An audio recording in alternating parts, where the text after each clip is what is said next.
How we doing? We're back. We're back at it with another review. Believe it or not, we're listening to music. Today we're checking out Weezer. A little bit of backstory behind Weezer. I remember in middle school, right? There was this kid who like on his iPad would like listen to Weezer all the fucking time. I used to look at it and it said Weezer on it. I'm like, what is that? What kind of band name is that? That sounds nerdy as fuck. You know what I'm saying? I would never listen to it. However, here I am. Here I am listening to it. I was gonna do the album where they're all standing up, but this cover looked cooler. Yeah, that's kind of the story behind why I'm listening to this today. Hopefully, any judgment that I mean, I've heard some like mixed opinions about this band. If you want me to listen to any more Weezer, feel free to let me know. All right, drop it down in the comments. Send me your recommendations as always. I'm doing this whole review live on Patreon right now. If you want to go subscribe and get the whole uncut version of this video and support me over there, for free to do that. If you don't want to, I'm cool with that. Track number 1 is Tired of Sex. Oh.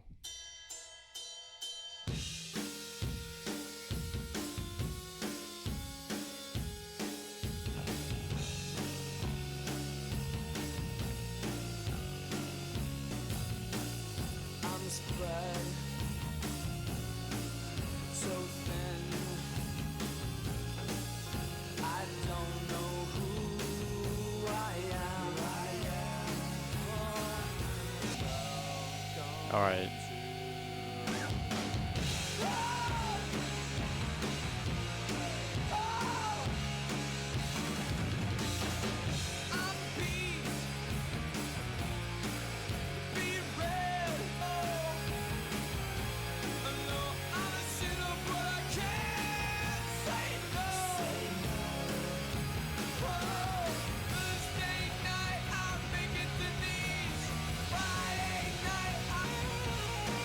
Oh, I like this part.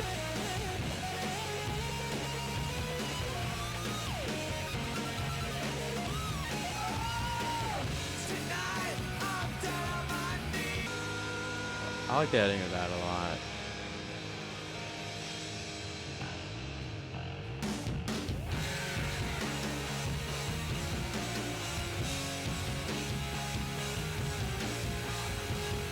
It seems like he's struggling with his sex life and trying to find real love at this point. He trying to make a connection with this girl, trying to make a connection with that girl, and he's tired of fucking around. He's tired of the one night stands, and he wants to find something real.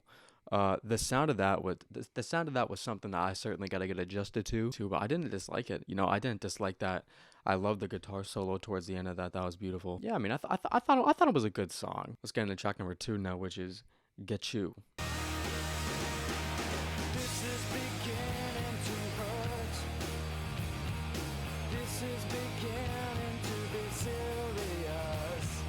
It used to be a game, now it's a cry. Not too late, yeah. Get to,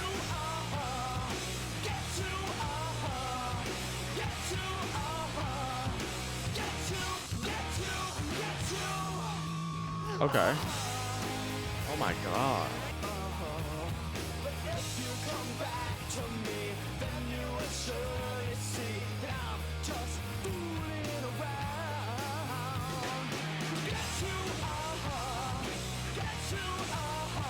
I did to them. You've done to me.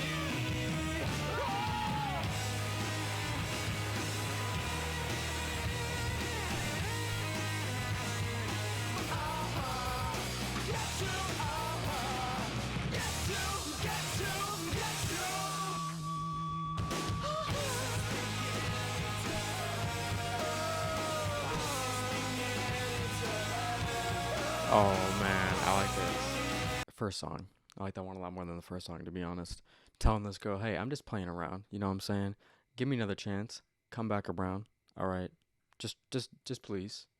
Please stay with me. You know, your absence is beginning to hurt me in a way. It's definitely packing a fucking punch within that short track runtime. So let's get into this next one, which is No Other One.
I thought it followed up the track nice, although I just think he's kind of being a pushover here. I think he's kind of being a pushover, kind of letting his girl walk all over him, but he only standing there just because he still has that connection. He still feels as if this is the person that's closest to him in his life. That's why he's kind of holding it together. This album sounds like some kids messing around in their garage. The production is rough and I love it.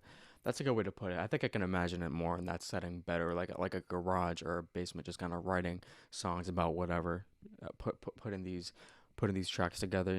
Maybe it's nothing to take too seriously. Let's get into this next one, which is Why Brother. I'm reading the lyrics on my phone.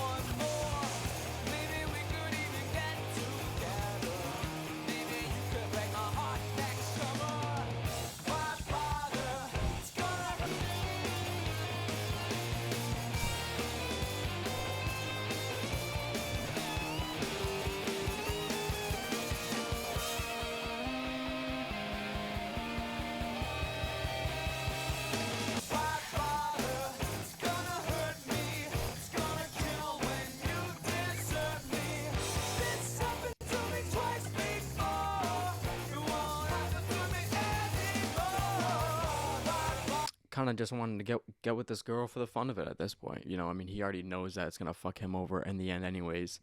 He's used to it. It's happened to him before, and he's like, hey, you know what, fuck it, why not one more? You know what I'm saying? I was enjoying the sound of it. I just think when it comes to coming back to these songs already, I think I would already go back to the first one and the third one over that one.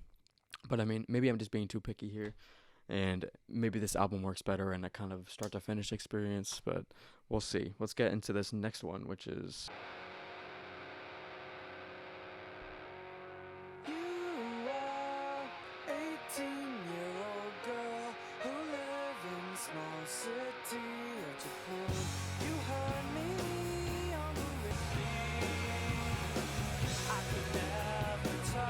he's in love with a Japanese girl.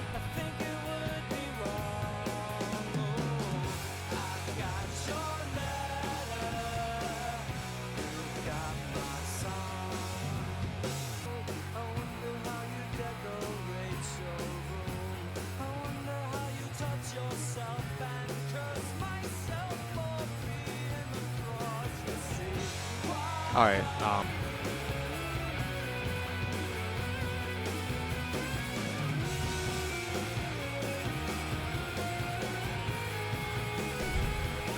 I like the solo.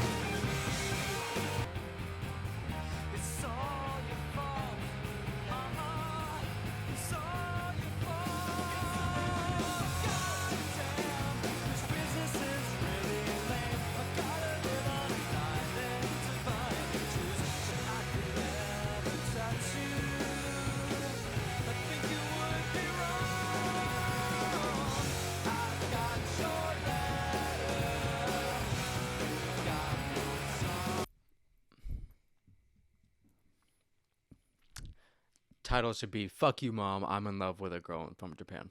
I think about her touching. I think about her touching herself. Yeah.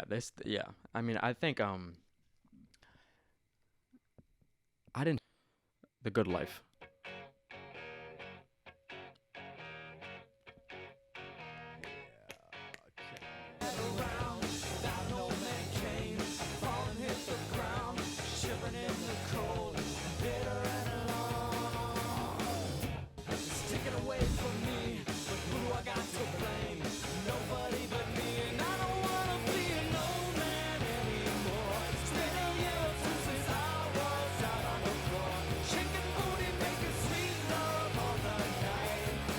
All right.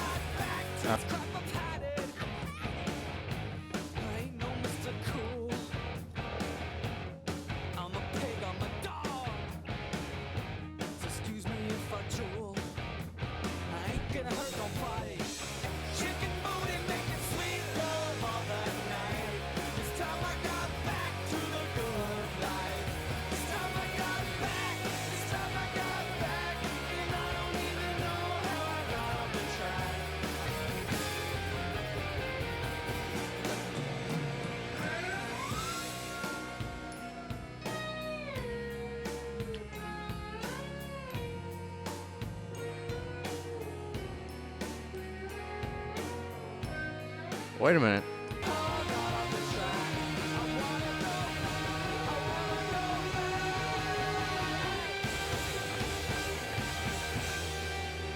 I will say, I think that bridge was probably my favorite part about this album so far. The whole song is basically, hey, life is boring right now. I miss when I was shaking ass. And hey, good on him. Good on him if that's who he is when, you know, he gets thrown into the center of the dance floor. You know, he busts out a move.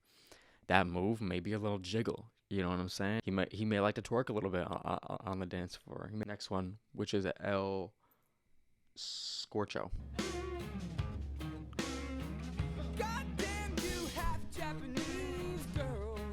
Oh, he loves Japanese girls.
But anyways, I think my main problem with these songs is that I'm loving the chorus, I'm loving the hook through all these, and then it gets to the verse and I'm like, man, like damn, shit just starts to get rough for me, you know. Thing is, I love the sound of it. I just think maybe I'm paying a little too much attention to the lyrics, but that's just who I am, you know. I'm a big fan on like songwriting and everything like that. So I think maybe a good way for me to, you know, look at this album is to maybe not take it as seriously, not take these lyrics as seriously. But yeah, I mean, why going through her diary? You know what I'm saying?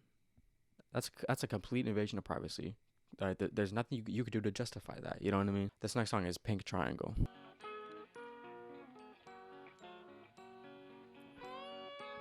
This sounds like a Christmas song. Oh, I like the beginning of this.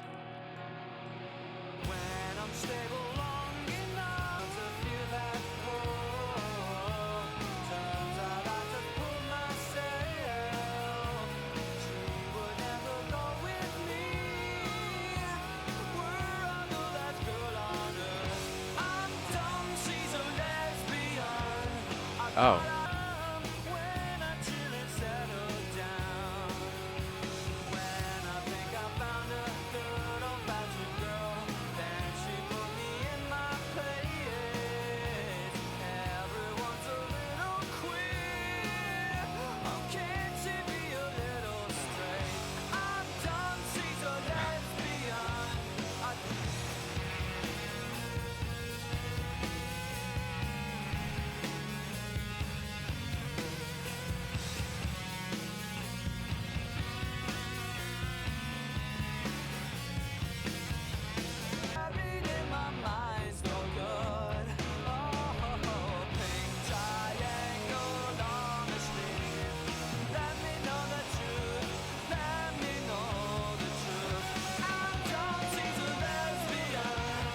I get it.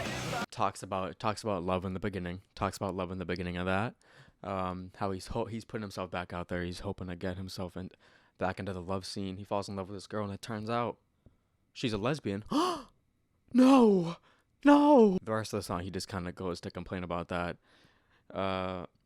He goes, "Damn, man." He goes, he says, "We're all a little fruity.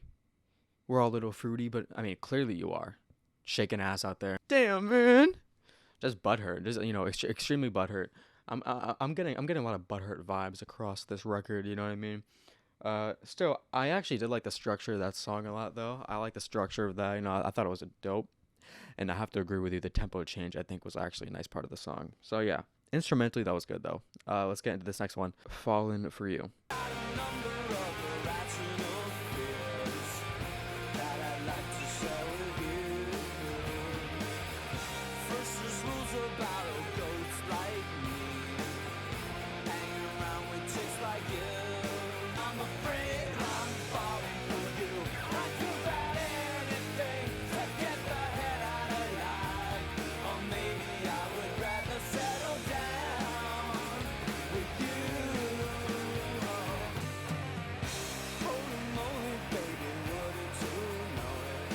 Holy moly.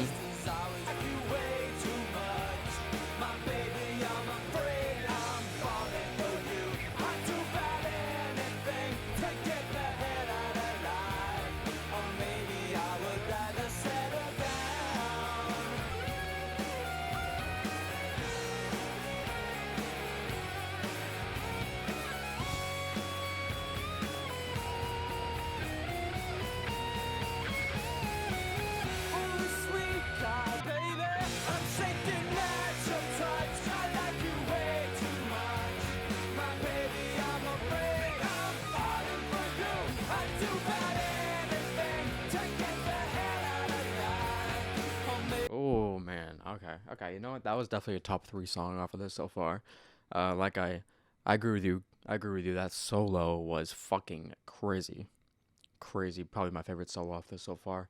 The instrumental version of that song is gonna go crazy when I listen to it. But no, honestly, no. His writing on that song wasn't too awful. You know what I'm saying? I mean, some of his word usage. You know what I'm saying? Holy cow, holy moly. One of my favorites so far, easily. Let's get into this last one, which is Butterfly. Yesterday I went outside with my mama's mason jar. Caught Who's a Mason? lovely smell you on my hand for days. I can't wash away your scent. If I'm a dog, then you're a bitch. See, life of chasing butterfly. I'm sorry for what I did. I did what my body told me to. I didn't do your harm.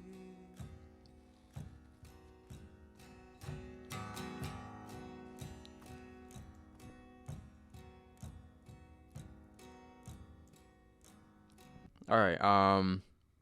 You know what? I like that song a lot. I think songwriting wise, that was the best one off of here so far. You just kind of, started to realize the wrongs that he's made, and feels as if every time, he gets love in his life or sees it or sees that it's possible to attain it. It's kind of like a butterfly. You try to run after it, or it'll run away from you. You know what I mean? And that's kind of how he feels, and that he keeps messing up these opportunities that he has regarding, these love situationships. I'm a butterfly listening to this album. I'm there with him. I'm chilling, and then he says some dumb shit. You know what I mean? And then I'm like, okay, what the fuck? What the fuck? I think I really need to know how old he was when he wrote these songs. I think that that's actually a big factor for me. If it's true, if they were in college when he did this, assuming that he's in his very early 20s, or late teens. He was my age. Damn. All right. Okay. Then I can't really hate on him. That post teen angst. He's in college. He's in the dorm rooms. He's horny. I mean, that's what he's got going on. I love the guitar actually from front to back off of here. I thought it was incredibly consistent. Love every solo opportunity that we got on here. And also the song structures were just incredibly well. Sometimes, the chorus repeating a little too much, but off rip, I'm going to give it a 7, maybe a strong 6. Is that crazy? Do I need to understand this album more? Do I need to listen to the Blue album? In my opinion, I don't think their better album is going to make me really enjoy this one a lot more. I could be very wrong on that. I could maybe, unlock some golden understanding off of their debut and be like, holy shit, Pinkerton is a masterpiece. But I don't know if I don't know if I'm gonna get to that point. I enjoyed it. This was a nice little indie rock listen, and I can't really shit on the experience when it was only like 34 minutes. You're in, then you're out. You kind of got the story in one go. A lot of the character development happening at the end. At least we got that. That last song to me was a super highlight off of there. My favorite song is probably track number 2 or 3 though. And yeah, that's what I got to say about this. If you're watching this on YouTube, feel free to like and subscribe. Drop me your recommendations down below. I am open to another Weezer album. All right, so just feel free to shoot me a message, or any other album regarding this band or any other genre that this band partakes in. But yeah, I'll see you later. Have a fine evening. Good night.